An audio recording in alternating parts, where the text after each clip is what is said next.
আজকের এই মাহফিলের রৌনক আমাদের কাঙ্ক্ষিত মেহমান।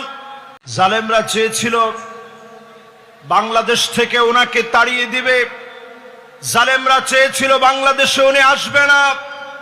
আজ পেকুয়ার ময়দানে তাকায় দেখেন, পেকুয়ার ময়দান অপেক্ষার সমুদ্র হয়ে আছে।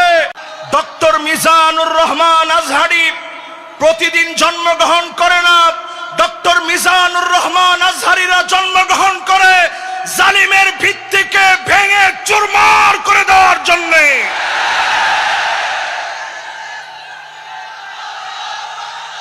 আজকের